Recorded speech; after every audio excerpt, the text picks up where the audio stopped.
Chámome Alberto Fraga, teño 41 anos e traballo como director de produción sostible en Magnesitas Navarras dende fai algo máis dun ano.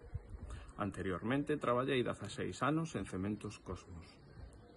Decidín estudiar Enxeñería Química porque teño curiosidade por como ocorren os procesos, especialmente aqueles do ámbito industrial na vida real.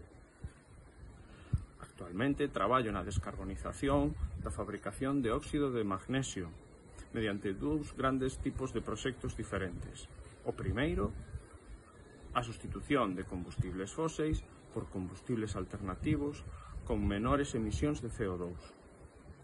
O segundo é a captura, armacenamento xeolóxico ou utilización do CO2 que xeramos no noso proceso. Polo tanto, o meu traballo está perfectamente aliñado con varios dos obxectivos definidos pola ONU para o desenvolvemento sostible en 2030.